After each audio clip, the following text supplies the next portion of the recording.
झेप मराठी, आरसा महाराष्ट्राचा। स्थानिक व्यक्तीने खोदला रस्ता, शेतात शिरले पाणी। आमच्या हक्काचा रस्ता आम्हाला मिळावा। वागदरी शिवारातील शेतकरी झालेत आक्रमक। एकीकडे पावसाचा अभाव तर दुसरीकडे डोक्यावर कर्जाचा डोंगर अशा समस्या शेतकऱ्यांसमोर असताना साक्री तालुक्यातील कळंबीर शेतकऱ्यांना मात्र वेगळीच समस्या भेडसावते आहे। या ठिकाणच्या वागदरी शिवारातील शेतकऱ्यांना त्यांचा पूर्वापार रस्ता मिळावा यासाठी संघर्ष करावा लागतोय। एका स्थानिक खासगी व्यक्तीने कुणालाही न विचारता, संमती न घेता जेसीबीच्या सहाय्याने रस्ता खोदलाय।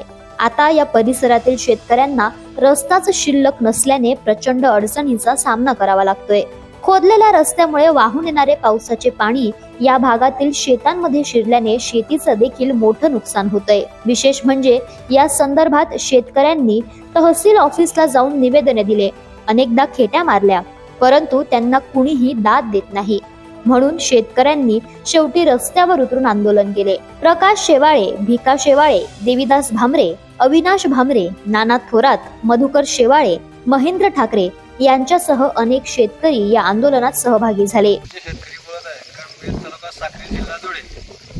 आम्ही 3.5 महिन्यापासून तहसीलदाराकडे केस फाईल केलेली आहे। समोरच्या शेतकऱ्यांनी जे पाणी रोडाच्या लांबीला जायचं ते पाणी आमच्या शेतात काढून दिलेलं आहे। त्यासाठी आम्ही तहसीलदाराकडे केस फाईल केलेली आहे। तहसीलदाराकडे फिरून थकून गेलो। तहसीलदार आम्हाला सांगतो की 2024च्या केशी माझ्याकडे पेंडिंग पडलेली आहे म्हणे, माझ्याकडे तेवढा तुमचा रस्ता काढायला टाईम नाही म्हणे, जर तुमचा माल सोडतोय तर मला काही घेणं देत नाही म्हणे, तुम्ही दुसरा तहसीलदार पाहून घ्या म्हणे। आम्हाला न्याय मिळत नाही। आम्ही न्याय मिळवण्यासाठी आज कलेक्टर मॅडमाकडे जाणार आहे। सोमवारी तहसीलदाराकडे गेलो। तहसीलदारांनी आम्हाला सांगितलं तुमचा निकाल लावायचा नाही म्हणे, तुमच्याकडनं जे होत असेल ते करा म्हणे, ज्याच्याकडे माझा अर्ज द्यायचा आहे त्याला जाऊन अर्ज द्या म्हणे।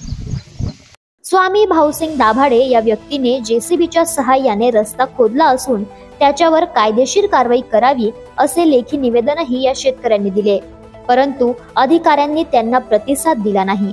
त्यामुळे हे शेतकरी हैराण झाले असून आमच्या हक्काचा रस्ता आम्हाला मिळावा यासाठी ते न्यायालयीन दाद मागण्याच्या तयारीत आहेत। प्रतिनिधी निलेश सावळे, झेप मराठी, साक्री। अशाच वेगळ्या आणि ताज्या बातम्यांसाठी पाहत रहा झेप मराठी, आरसा महाराष्ट्राचा।